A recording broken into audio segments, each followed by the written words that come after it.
ओम शिवा जय माता दी। पुनः स्वागत है आप सभी का बहुत प्यारे से धनु राशि के जातक। एक व्यक्ति है, सुख सुविधाओं में उसका जन्म हुआ है, अभी तक उसने कोई संघर्ष नहीं देखा है। सोने की स्वर्ण की चम्मच मुख में लेकर जो है पैदा होना, जो कहते हैं कि बहुत कुछ सुख के साथ आनंद के साथ जीवन बीत रहा है और स्वयं से वो घोषित कर देता है कि देखिए मैं एक सफल व्यक्ति हूँ। ये कोई सफलता नहीं होती, ये पिछले पुण्य को भोगना कहते हैं। जब खत्म हो जाएंगे तो जो वर्तमान में कर्म है वैसी गति हो जाएगी। सफल व्यक्ति कौन होता है? सफल व्यक्ति वही है जो केवल परिश्रम के आधार पर अपने जीवन को संवारता है, समृद्धि की ओर ले जाता है, केवल अपने मेहनत के दम के ऊपर। और जब कभी विपरीत परिस्थिति आ जाती है तो धैर्य को भंग नहीं होने देता है। धैर्य की पालना करते हुए इस विपरीत परिस्थिति में भी लगातार आगे बढ़ता रहता है। समय खराब चल रहा है, उसका फायदा जो है वह नहीं रुकता है, उसका फायदा समय नहीं देखता है। उसकी जो आंतरिक भावना है, उसके गुण जो हैं, भरपूर जो गुण है, वह उसका लगातार मार्गदर्शन करते रहते हैं। अब विपरीत समय थोड़ा सा दस्तक दे रहा है। दस्तक ऐसे दे रहा है कि प्यारे मंगल बाबा जो हैं, जो अभी ही 27 अक्टूबर को वृश्चिक राशि स्थान में यानी कि आपके द्वादश भाव में उन्होंने प्रवेश करा है, जहाँ सूर्य और शुक्र भी बैठे हुए हैं। 1 नवंबर से अस्त प्रभाव में हो जाएंगे 2025 वर्ष में, इस साल में। और अगले साल 2 मई 2026 तक ये अस्त प्रभाव में बने रहेंगे 182 दिनों के लिए। अब मंगल का अस्त होने का सीधा मतलब है कि हमारे धन के ऊपर, स्वास्थ्य के ऊपर और मांगलिक कार्य होने वाले हैं, चल रहे हैं। इन पे बड़ा तीखा फर्क पड़ सकता है, यानी पहले जैसा अब कुछ नहीं रहने वाला है। मई तक आते आते बहुत सारी गणनाओं में फ़र्क आने लग जाएगा। लेकिन हमारा उद्देश्य यही है कि आप बात को समझिए, गहराई तक पहुंचिए और ये विपरीत परिस्थिति में भी अगर आपके ऊपर ये ज़्यादा हावी हो रहा है तो आप उपाय पे अधिक जोर दीजिए। वीडियो के अंत में एक बड़ा अच्छा सुंदर उपाय के लिए प्रार्थना करूंगा कि भगवती दुर्गा का वाहन स्वयं आपकी रक्षा करेगा इस विपरीत समय में। आगे पकड़ ले तो जिंदगी भर जो है आपकी रक्षा करता रहेगा, चिंता वाली कोई बात नहीं रहेगी। मंगल की जब जब डेट बदली जाएगी तो डेट में जैसे ही प्रवेश करेंगे राशि स्थान में, या अस्त प्रभाव से मुक्त हुए हैं या आए हैं, तो 8 से 10 दिन आगे जोड़ लीजिए तो ज़्यादा फर्क पड़ेगा, यानी वो पीक टाइम रहेगा। उसमें हमारे को धैर्य नहीं खोना है। बस क्या संभावनाएं होने वाली है, किन क्षेत्रों में थोड़ा ध्यान बना के रखना है, वह मैं विषय में ले लेता हूँ। सबसे पहले द्वादश भाव में मंगल अस्त हो गए तो यहाँ वाला मंगल जो है जातक को 2 राह पे ला के खड़ा कर सकता है। क्या मुझे कैरियर में आगे इसी स्थान से, इसी कंपनी से, इसी व्यापार में कंटिन्यू करना चाहिए या नहीं? मेरे घर का माहौल जो है उसके संबंध में मेरा क्या रोल रहता है? या पिता के सम्मुख कुछ चीज़ें ऐसी आ गई हैं मेरी, तो अब जो है मेरे जो है एक इमेज जो बन गई है मेरे घर में, उसका क्या होगा? यह चीज़ समझ लीजिए कि मैं एक ऐसे प्रश्न से आजकल जूझ रहा हूँ कि मेरे को ये प्रश्न चिन्ह मेरे जीवन पे खड़ा होना शुरू हो गया है कि वाकई में ही जो हम कर रहे हैं इसी से हमारा जो है आगे जीवन यापन होगा। ये ना डाउट पैदा कर देने और अच्छे वाले टारगेट पे आदमी चल रहा है उससे भटका देना। धर्मपत्नी के स्वास्थ्य को लेकर, उसके आंतरिक बिहेवियर को लेकर बहुत ज़्यादा कुछ चीज़ें जो अंदर जो है वो चोट कर रही हैं। और हमारे को हर प्रकार का ज्ञान है, लेकिन वो हमारे काम क्यों नहीं आता है? हमें तो ग्रहों का और भी दुनिया भर की विद्याओं का कितना सूक्ष्म ज्ञान है। दूसरे का जीवन संवार देते लेकिन स्वयं के पास कुछ नहीं आ पा रहा। ये जो थॉट प्रोसेस है यही है मंगल अस्त। उसके पश्चात ये लगन में आ जाएंगे, धनु राशि स्थान में आ जाएंगे, लेकिन अभी भी अस्त हैं। 7 दिसंबर 2025 में धनु राशि स्थान में आ जाएंगे। तो जो जिन चीज़ों की संभावनाएं जो हो रखी थी अब वो पक्की पक्की दिखने भी लग जाएंगी। और जातक के हर समय जो है क्रोधी जो है स्वभाव बना रहेगा और हर किसी में दोष निकालने की भावना, जिसका सीधा असर आपके जीवन साथी पे पड़ेगा। बड़ा तीखा असर पड़ सकता है, पड़ेगा वही 8 से 10 दिन तक, जैसे इन्होंने ये गोचरी परिवर्तन में आगे ये बढ़े हैं। तो वहाँ पर हमारे वो उपाय काम आएंगे, वहाँ धैर्य की पालना काम आएगी। आगे बढ़ जाइए, आगे मकर राशि स्थान में उच्च प्रभावी हो जाएंगे। ये धन स्थान है।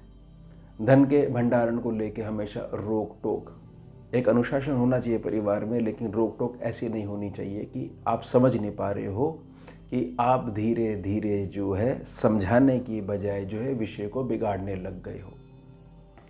हमेशा एक तीखा व्यंग कर देना अपने ही घर के मेंबर के ऊपर, कुटुंब के सदस्यों के साथ एक तीखा झगड़ा मोल ले लिया, हमने जो है ऐसे शब्द बोल दिए।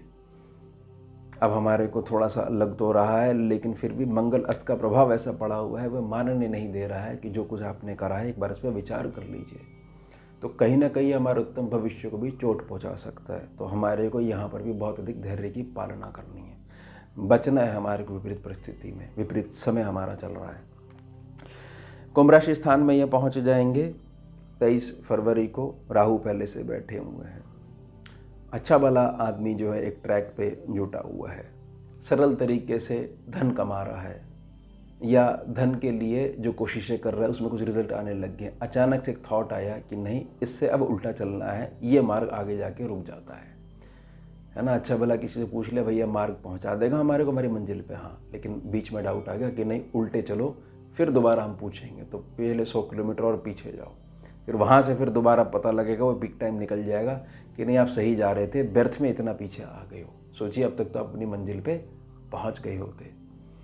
ध्यान बना के रखिएगा, क्रोधी स्वभाव इस समय अंतराल के दौरान हर प्रकार की विजयश्री को आपसे दूर रख सकता है। बस हमारे को अपनी विजयश्री हमारे से दूर नहीं होने देनी है। मीन राशि स्थान पे सुख स्थान है।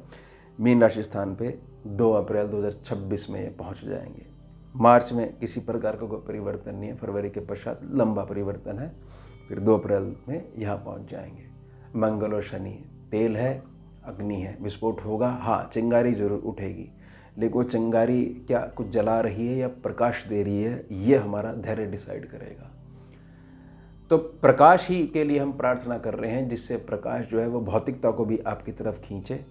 नए नए सुख संसाधनों के प्रति जो आपकी कमाई की जो सोच है वह थोड़ी सुदृढ़ हो, और एक इनर इंजीनियरिंग को भी मंगल शनि के सामर्थ्य इनकी युति पैदा करती है। मंगल शनि एक बेहतर इंजीनियर बना सकती है, यानी कि पहले से चली आ रही चीज़ को पुनः सुव्यवस्थित करने की ताकत, जिसका सीधा प्रभाव आपके कर्म क्षेत्र पे पड़ेगा।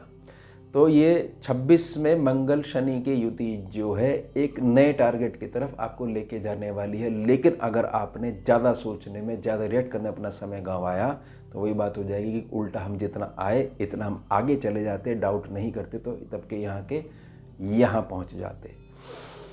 उसके पश्चात मेष राशि स्थान में 11 मई 2026, 2 मई के लिए मैंने प्रार्थना करी कि 2 मई को ही ये अस्प्रभाव से मुक्त हो जाएंगे। लेकिन फिर भी कुछ अगर असर बना रहता है तो ये चीज़ समझिएगा कि हमारे को अगर बड़े प्रोजेक्ट पे हमारे को काम करना है तो हम लगने चाहिए कि हम एक बड़े व्यक्ति हैं। हमारी वाणी से, हमारी बोलचाल से, हमारी आदतों से पता लग जाता है कि व्यक्ति की सोच कहाँ पर है, जहाँ वो जाना चाह रहा है उस हिसाब से व्यक्ति की सोच है या नहीं है।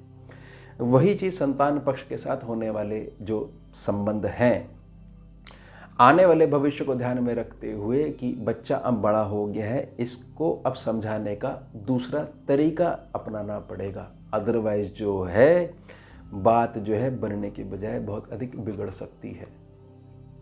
ध्यान बना के रखिएगा कि अगर इस समय कुछ चीज़ें प्लानिंग कर चुके हो आने वाली संतान के लिए, तो यहाँ पर कुछ प्रभाव ऐसे दिख सकते हैं कि डॉक्टर साहब ने बोला है कि चिंता की कोई बात नहीं है, आप ऐसा करिए, ये वाली मेडिसिन और ले लिया करिए।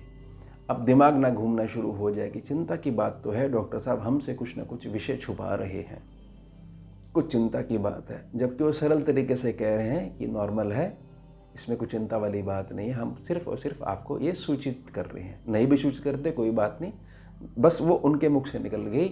और अस्त मंगल का प्रभाव अगर लंबे समय तक आपने ग्रहण करके रखा हुआ, ग्रह बदल गया, लेकिन अभी आपकी आदत में वह ऊर्जा किरणें बसी हुई हैं, परमाणु बसे हुए हैं, हमने डाउट को पकड़ लिया। जो उन्होंने चिंता की कोई बात नहीं है वह तो छोड़ दी, केवल चिंता हम पकड़ के घर में बैठ गए कि चीज़ें कुछ ठीक नहीं होने वाली हैं।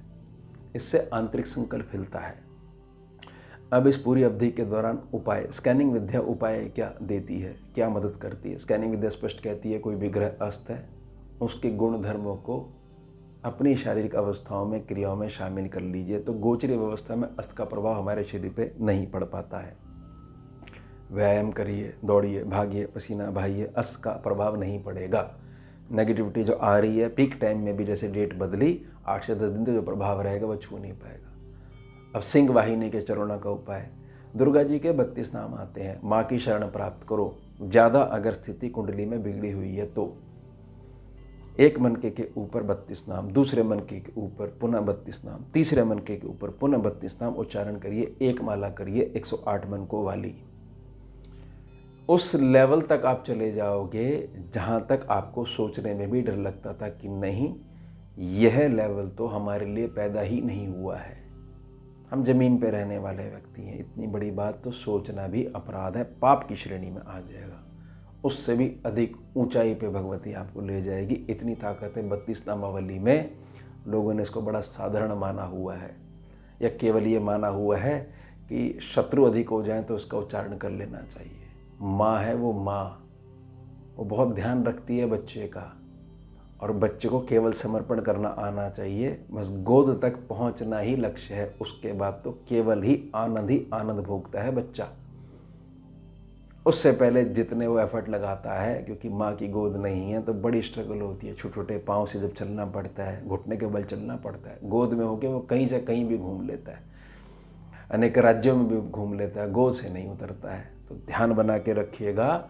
यह जो समय, इसमें मैंने प्रार्थना करी है कि धैर्य की, केवल और केवल धैर्य की पालना ही हमारे इस समय को बड़ी सरलता से बाहर निकाल देगी। हमारे को जो विपरीत परिस्थिति जो हमारे पे हावी हो सकती है, धैर्य की भावना जो है बड़ी सरलता से हमारे को बचा के निकाल देगी। तो यह हो गया हमारा उत्तम विषय। मिलते हैं आपसे अगले भाग में नए विषय के साथ। जुड़िए और जोड़िए। ओम शिवा, जय माता दी।